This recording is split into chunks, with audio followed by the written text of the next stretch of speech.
Welcome to Mental Health Monday. My name is Mick Coyle. Coming up on the programme this week. Trust the reality of the numbers, not your instinct if you think that this is all silly nonsense. Trust the numbers. See that you are losing productivity as an employer because people are unable to come to work. Understand and trust the fact that this is a fact. People want to leave work in a compartment and push it to one side, but actually when they get home, there's an email, there's a text message, there's a phone call, there's an expectation that you're always on. Think of this as a long-term cultural mission which will make your workplace happier, will make you happier, but also understand that your staff want you to do this, and if you don't, you're not going to be successful with them and they're not going to be successful for you. And I'll be reminding you how you can make connections with mental health organisations within your community.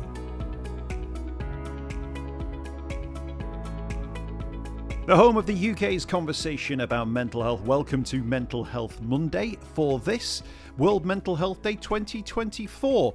So we're putting this out on Thursday, not Monday.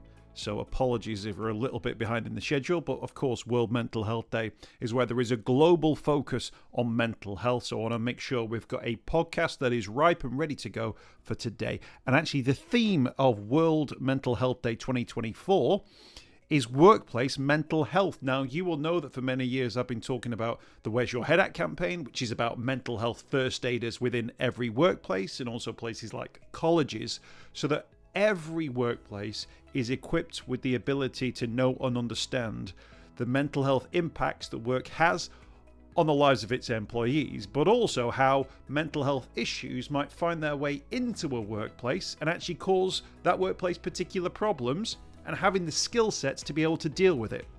Now, the stats around this are absolutely clear and they're absolutely stark. 83% of employees have suffered in some way, shape or form poor mental health at work. 18 million days are lost to mental health problems each and every year. There's more stats on this one. 1 in 5 people say they aren't able to manage the stress and pressure that comes with work. 50% of workers have one symptom or more of stress and burnout. And 58% of workers don't feel like they can tell anyone about it. A third certainly wouldn't be telling their boss. It's absolutely huge, this, as an issue, and 71% of businesses now offer wellbeing benefits. But how many of them are actually making a difference? How many are actually being looked at? How many are being constantly reviewed and enhanced to make sure that you can get the best for your business?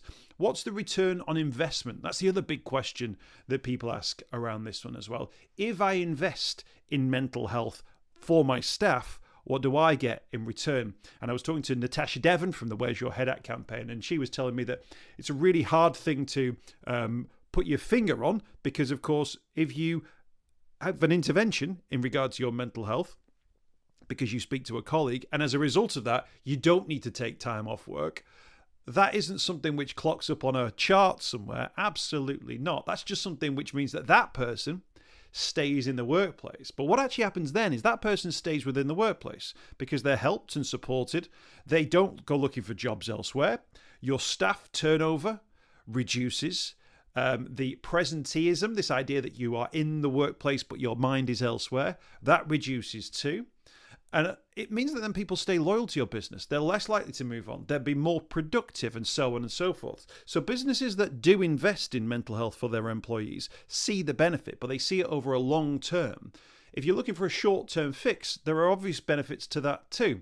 And that naturally, those conversations you have with your employees will throw up opportunities and maybe highlight some of the issues you might have within a workplace and give those employees, again, an opportunity to say, you know what, I'm listened to here. There was a problem and together we fixed it. It really does make a difference. But as we'll hear now with today's guest on Mental Health Monday, Simon Gunning, the CEO of Calm, organisations like businesses and employers do find themselves at the forefront of the crisis that we have in the UK at the moment when it comes to mental health. And I think always have done, Mick. I don't think this is a new thing. We define ourselves by our work quite often, don't we? Whether that's voluntary or just because we spend so much time there. And we absolutely know that burnout, for example, is a very, very common concern and a very common problem for people. And that burnout doesn't necessarily have to come from being some kind of high-flying private jet executive. Burnout of having to turn up every day to do a job of work which perhaps isn't enjoyable but needs to be done in order to pay the rent, and rent is getting more expensive. Cost of living continues to be a massive issue. That burnout is based on an expense of energy, but also an expense on your emotional well-being. And it's bad for employees and it's bad for employers. In terms of that, there'll be countless people out there who've got jobs that they don't really like, and it's the slog of heading in. At what point do you think people need to be aware that actually that slog could potentially lead into something else? Because we've all had those jobs where it's like, oh, you know what, I need to get out of this as quickly as possible. What are those things that you hear that kind of tip people into that thing where this actually becomes a bit of a more of a systematic problem for their lives? Yeah. I mean, I think we've probably all had jobs that we don't particularly enjoy.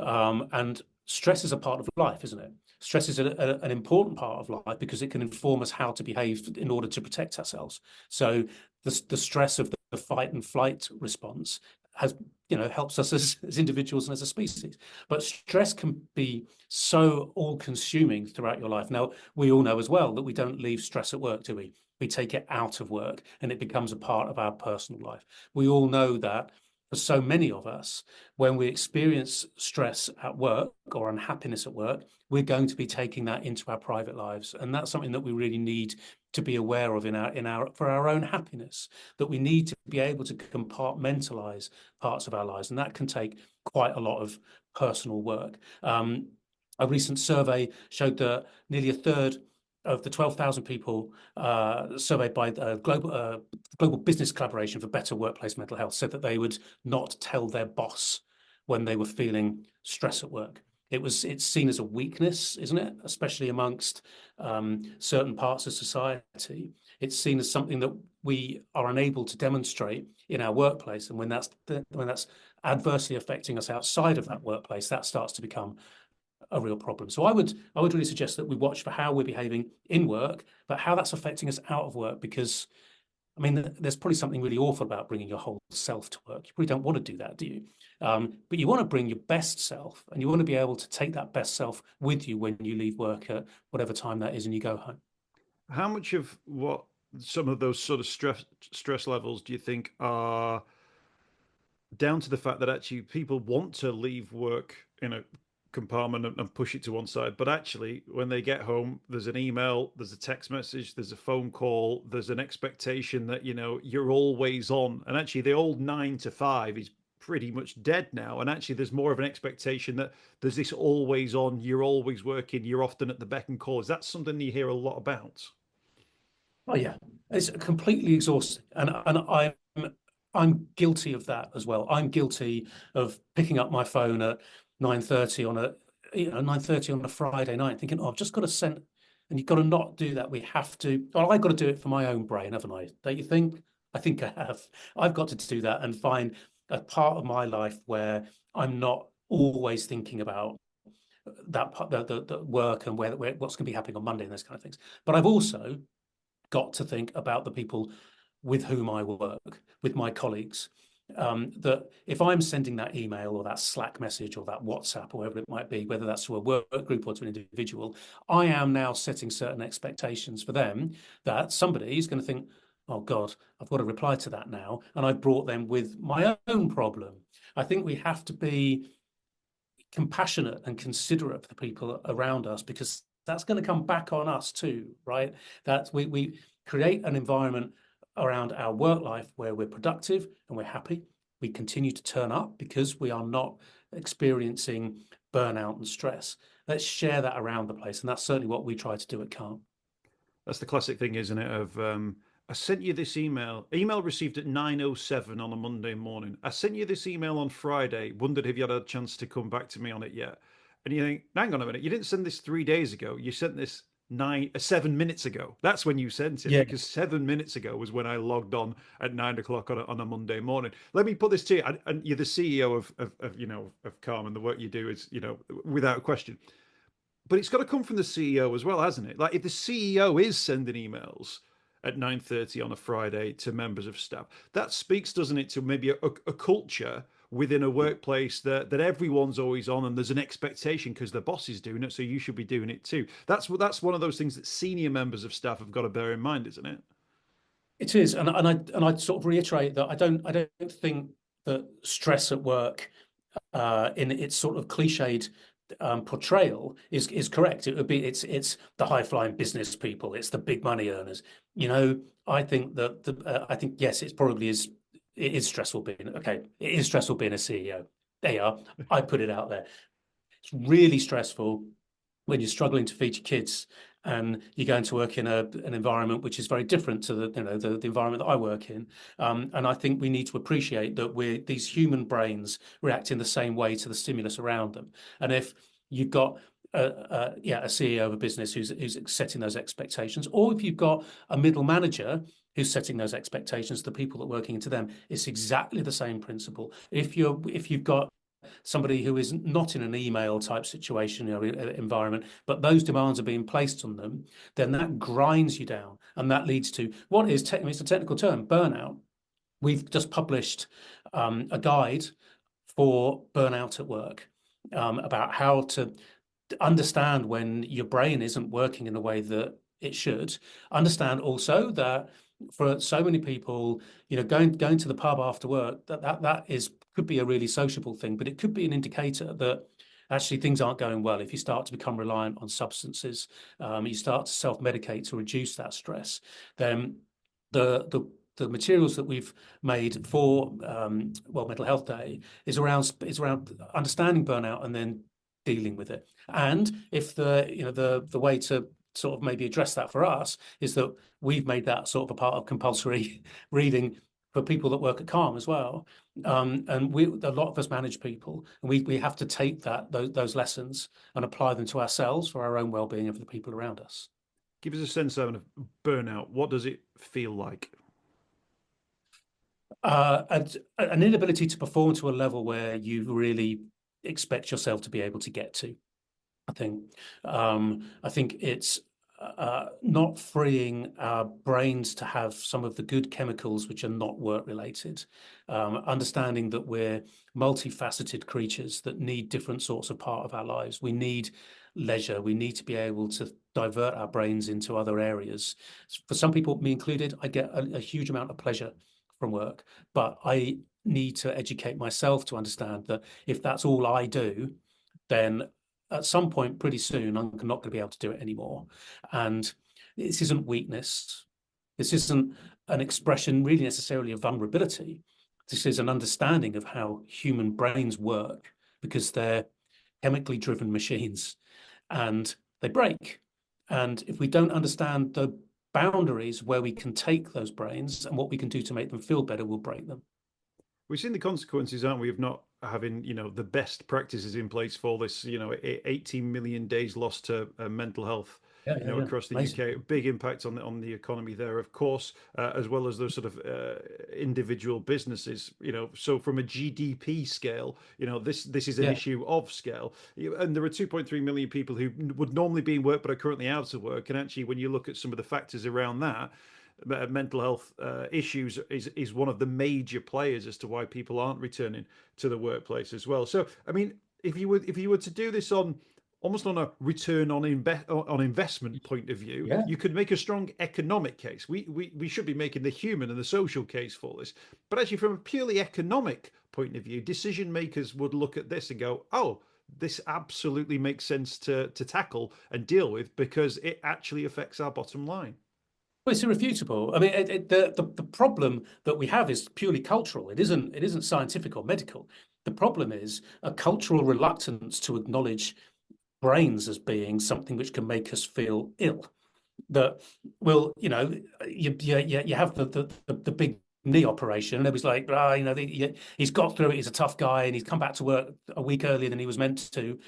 And we will acknowledge physical injury, illness, much more readily than we will acknowledge what we perceive to be non-physical. But of course, it is physical because it's an organ, it's your brain. And the reason why I think we are, as a society, but certainly business and business leaders, commerce, are reluctant to recognize those numbers that you just mentioned, it's purely cultural, that you think of it as being weak.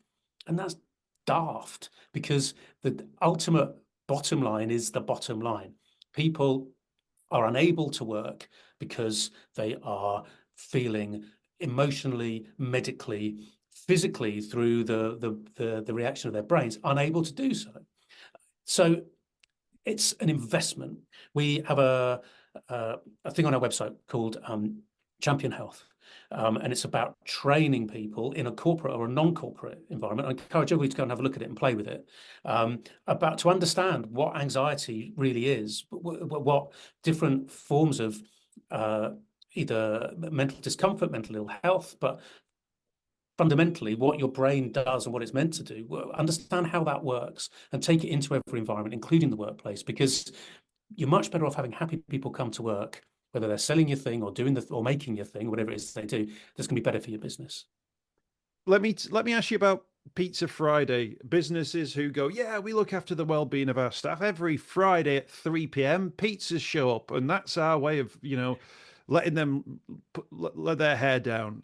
Nothing else in place, emails at 8 o'clock at night, phone calls left, right, and centre, angry messages from senior members of staff about your work, efforts at any given time. But the pizza's always there on a Friday, and that's a well-being. You must hear stories about that all the time, even from organisations who maybe from a well-meaning point of view go, "Oh, Simon, of course we look after our staff and we do this," and you must think that's like not even close. I mean, there's an intention there, but you're not close. It's hard work to get it right, and I don't get it right very often. You'll find that you think you're doing something with all the best intentions and you got it wrong. Maybe your tone of voice is wrong, maybe the way that you delivered something is wrong, and you've got to listen to what the people affected by what you're doing think of what it is that you're doing. And I speak as a dinosaur. As like I've worked through various industries like advertising, or the record business in the noughties, where you're just ground into the dirt and nobody cares about anybody. You're just climbing over everybody else to get to the top, and it's evil and nobody cares. And that was the world. And I find it difficult, and I think it's important to acknowledge finding it difficult. So something like Pizza Friday is so off tone if you're not doing the important stuff. If you're doing the important stuff, if you are thinking about workloads, so we work to software where we can see it's not always 100% accurate, and there are humans involved and you've got to talk to them too, but we can see where people are in relation to capacity. So we can see when somebody is over 100% capacity, and we'll deal with that. We've got an operations director who will hold us to that quite rightly. That's one thing. We have a lot, bearing in mind what we do, we're a suicide prevention organisation. People deal with things which are very difficult. I liken it to kind of putting a little stone in your rucksack every day. And after a while, dealing with suicide prevention, that rucksack can get really heavy. So we have, for all of our staff, access to counselling services, so that if they're feeling that they need it, they can get it. And that isn't applicable to every employer, obviously, but it is to us. And then we work through our values, which are so important, and we make sure that those values are a part of the way people work, and they can hold us to account, or certainly me to account, if I'm not living those values. And one of those values for us out of 5 is we care a lot. We care a lot about the people we're trying to save, about the people that we're working with to save those people. But we also care a lot about our employees, and a pizza ain't doing it. What is doing it is the whole joined up story of understanding, and again, as a dinosaur, understanding that this is people's lives, and this can define a big chunk of who they are and their personality and their happiness. And it's much better for Calm as an employer if those people are happy and productive. Plus, it's just a nicer way to live your life. And the pizza is the bit on the top, which is great. But all of that work underneath, all of that understanding that we're developing people's lives for their material happiness, for their progression, for their self-respect, their self-worth, their feeling a part of something. I quite often talk about Calm as a gang, that being a part of a gang where you're included and your opinion is valued, is so brilliant for people, and it encourages people to be able to be really effective and demand the best of the people around them and themselves. And to me, that's being happy at work. I've been an It's not a advocate. pizza. Yeah, it's not an anti-pizza agenda. It's an anti-pizza Friday. I've been a Got work long-term trust. advocate of mental health first aiders within the workplace. What I've not been an Yeah, advocate of, though, is businesses who in 2018 sent a few people on a first aid course, mental health yeah, first aid course, and then went, "Oh, box ticked. We'll get a little yeah, kite mark for our company now, and we'll put a little plaque up in our reception, and then we won't do yeah. anything else." How much of having positive mental health within the workplace is actually not just about having structure, it's about processes as well, that this is an ongoing conversation, if you like.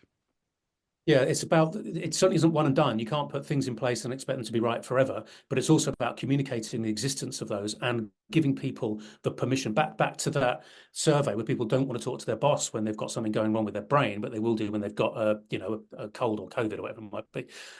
It's about an really always on, never stop communication process to let people understand that they are able to take action when they need it. Alongside the mental health first aider in the workplace who is never used, the same I think applies for workplace helplines, which are put in place and nobody ever rings, because there's always this suspicion that somebody's going to be recording it, and if your boss finds out, then that boss might not have sympathy with a mental health condition, and you'll get into trouble or your career path will be blocked.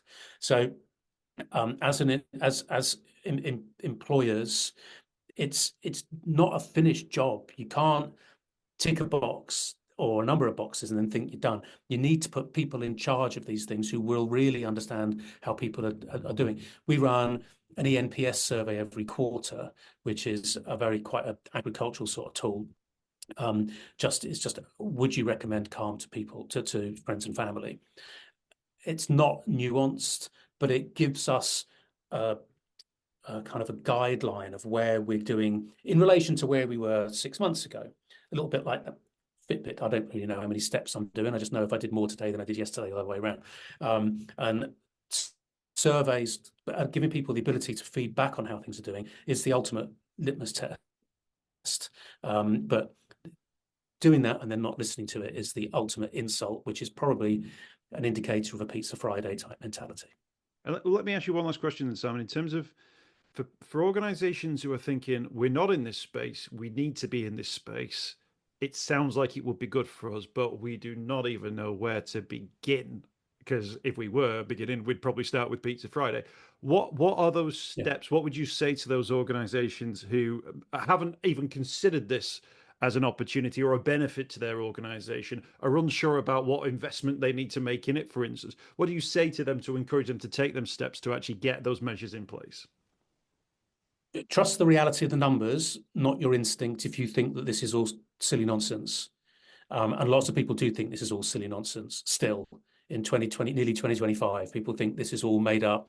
It's all, Gen Z avocado, Gen X avocado type, nonsense. It isn't. Trust the numbers. See that you are losing productivity as an employer because people are unable to come to work because you're not creating an environment for them to be fruitful and productive, or they are coming to work, but they're not performing. Understand and trust the fact that this is a fact, and then listen to your staff. It's really hard that I don't hold myself up as some kind of exemplar. What I would hold up with the people around me at Calm who really know what they're doing. The thing that I've educated myself to do is to trust them to be good, because they are good. So trust people around you to advise you on how your staff are feeling, and then go and seek out those resources. Come to Calm, do our Champion Health training, encourage your staff to do that.